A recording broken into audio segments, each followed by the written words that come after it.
guys, Paul Phillips here with Patek Photography and Gear Reviews. Today I'm going to share something with you completely different. I have to apologize for not getting up as many videos as I would like. Life gets in the way once in a while, and so, but I'm back at it now. And what I noticed the other night, I was surfing and I fielded a couple of comments, 2 or 3 comments from Google Plus about the yongnuo YN-560-TX and the 560 speedlights. So I thought what I'd do in this video is show you a little bit about my studio here, in case you guys are wanting to get into YouTube videos or, you know, learn how the 560-TX works or how somebody like myself would use it. So what you're looking at right now is the typical set that I use for doing my YouTube videos. And I recorded the other day a video on Logitech, the old style mouse, which this thing's about 2 years old. And then I just picked up the new one. And so what I'm going to do is show you how I did the photo shoot. And I'll walk you through step by step how I use the 560-TX and the 560 speedlights. And if that helps you, then hey, that's a good thing, because that's what YouTube is all about, right? Is just putting the information out there, and if it benefits somebody, and you know, connect in, make your comments or whatever. So, okay, let's take a look. So what you guys are used to seeing is what you see in front of you now, the gray mottled backdrop. And I'm just going to back this camera out,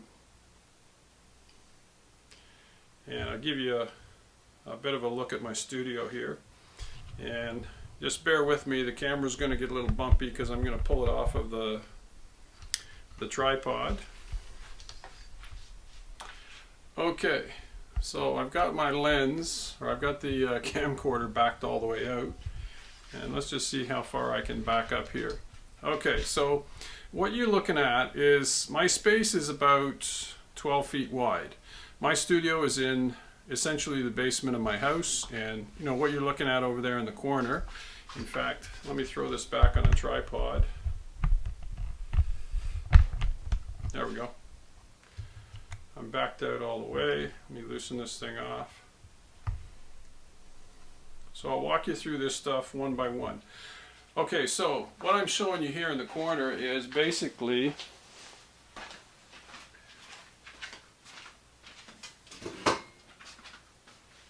what you're looking at here is an Impact C-stand or Century stand, and what I've got on the end of it is a Lunix Photox Luna softbox. If you guys are using the cheapo light stands and you're thinking about investing in a C-stand, don't hesitate. Go out and get yourself, you know, one of these C-stands. You'll think you've died and gone to heaven. And I'm going to show you how I use it in a second. The other thing I'd recommend is this shelving unit that I've got here that I picked up from Costco. Everything in my studio, because it's so small, it's got to be mobile. So this thing is on wheels. I can move it around. And really what you're looking at is, you know, 6 years worth of camera bags and everything I use in my day-to-day rotation. It's all here on the shelf. I can grab whatever bag. If it's a backpack, I go in the field or what have you. I'm going to turn the camera around a second, and I'll show you another menagerie of camera bags and bins and everything else. But it's all tools of the trade, okay? So, you know, I'm a straight shooter. I'll show you what I got, how I use it, and I hope it helps you, okay? But C-stands, and this Impact C-stand, man, just go out and get one. It's worth the money. They're heavy as all get out. You know, super clamps, you've probably seen YouTube videos on super clamps, another tool of the trade. I can't do without it. And I'll show you how I work it into the TX shoot in a second. Okay, that's an old, actually this is an old ball head that I use quite a bit. This is a Manfrotto, can't remember the number of it, but this is one of my carbon fiber tripods. This is a photoclam tripod. It's one of 2, and these things are bulletproof. They're expensive, but if you're looking for a good carbon fiber tripod, man, this thing, I've had it for a couple of years now, and just I couldn't live without it. Okay, what's next? Okay, let me pan around here to the left.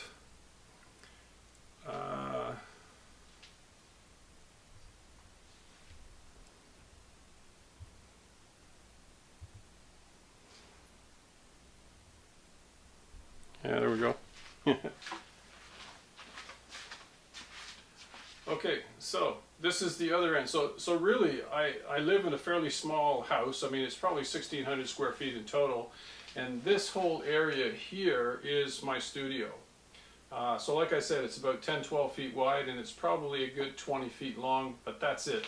This wall here is all the camera bags I use in my day-to-day rotation, okay?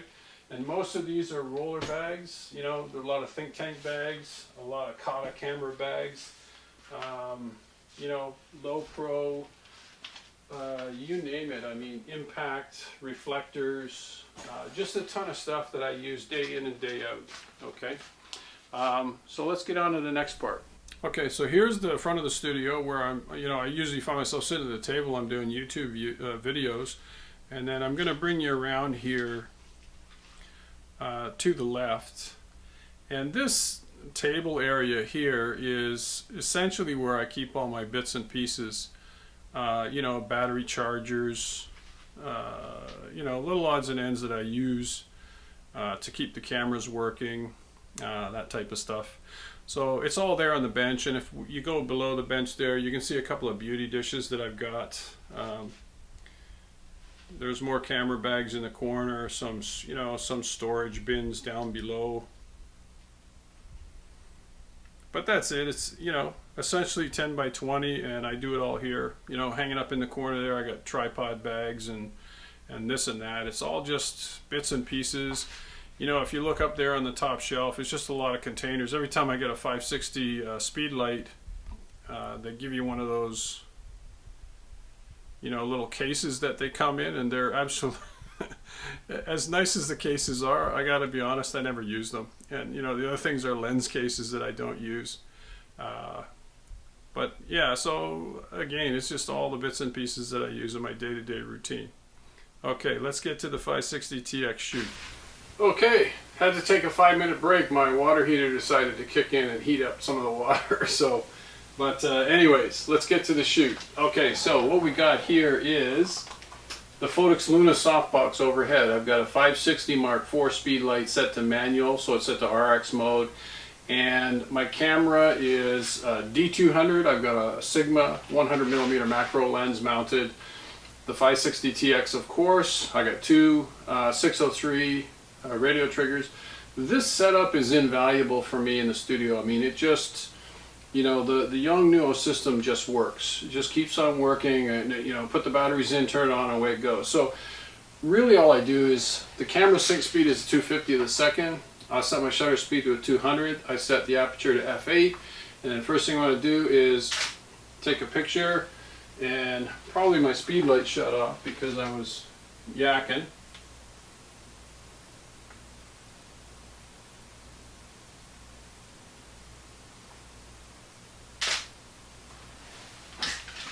Okay, sorry about that. Okay, so she's turned on. I'm going to take a picture. First image is, who cares, right? I just want to take an image, make sure that the object is in focus.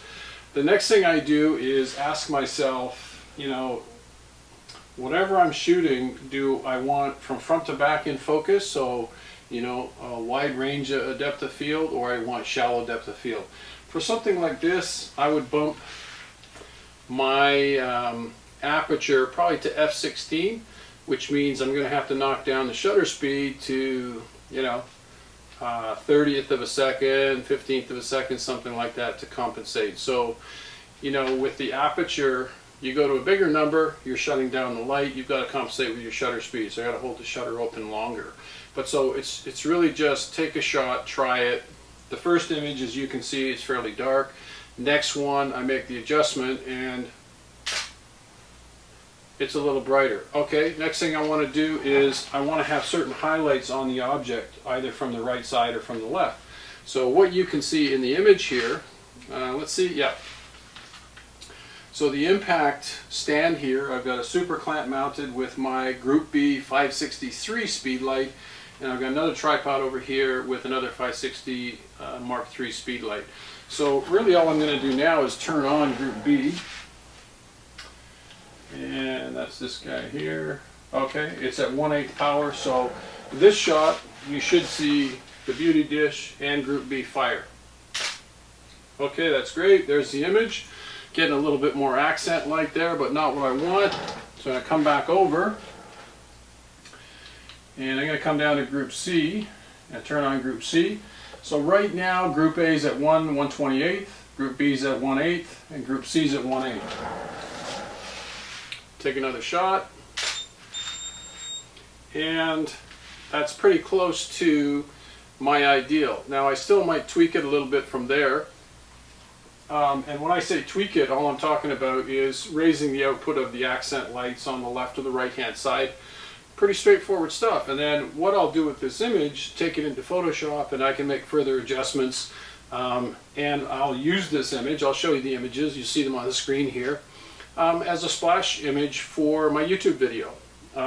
Basically what I've done is, this is the latest Logitech MX Master mouse, and I had the older version, which was, I forget the name of it, but one of the things I like to do with my YouTube videos is review products that I think are going to be of value to my followers on the channel.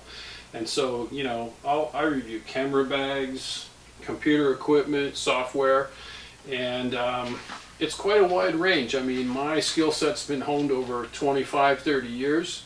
I do everything from photography to e-learning to video production, you name it. And actually the one thing I didn't show you that I want to show you just now, let me turn the camera and you can take a look, and that's the lights that are on me that I'm using to light up the video. And so I can just pull one over here for you.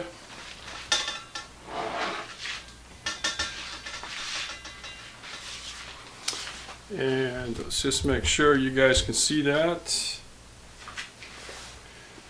Come around the back here.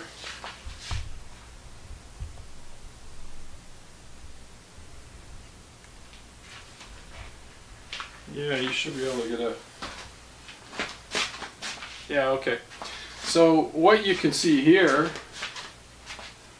I actually in the video, yeah, this, okay. So this is an impact light stand, one of the first ones that I ever got from B&H.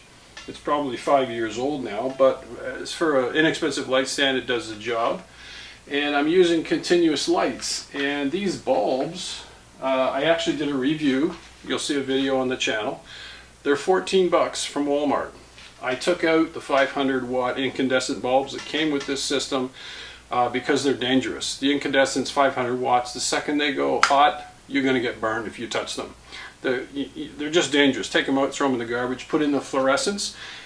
So for 14 bucks from Walmart, you can get two, well, you can get one 200 watt fluorescent bulb, and I use two of them with an umbrella, and really straightforward. It does a great job. Okay, let me shove this back out of the way. Okay, so not sure what else I could tell you about this part of the shoot, other than, you know, almost every piece of gear in this studio, I use it in one fashion or another. The impact light stand, the super clamp, the Photox Luna beauty dish. If you haven't used one of these Photox Lunas, I mean, they're fantastic. I use it all the time. You can shove it on the end of a monopod and take it. It's portable, take it anywhere. What I want to show you now is a setup that I use for doing headshots. So let's get to that. Okay. Okay, so what you're looking at now is the ever attractive Herman, my little test subject for this tutorial video. And what I'm going to show you is just, let's walk in here and come around to the other side. And what you can see is, you know, these two Kinaflow-like fluorescent setups that I use. And the beauty, let me just pause this for a second. So you might have a little trouble seeing me because the fluorescents are so bright. But what these are, you can see they have like a metal grid on them. It's a fluorescent light bank. I think I bought these at Home Depot, to be honest with you, for like under $100. They will hold 6 fluorescent tubes. I only use them with 4 on each side. I think I paid 50 bucks to get this piece of channel here to mount them so I can slide them back and forth. And I'm going to be 100% totally honest with you. I got this idea from a photographer named Joe Edelman. I first started watching Peter Hurley and his Kinaflow setup. Absolutely refused to go out and blow $3,000 on a Kinaflow lighting setup. So I saw Joe Edelman's video, and the really cool way that he had his studio set up and basically just went out and did the same thing. So you get yourself a couple of light banks like this. You can move it in and out on your subject. And then let me just come around here again.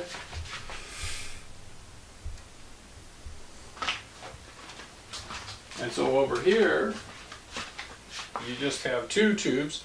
Now, and the only trick to these is that these are T8 daylight balanced fluorescent lights.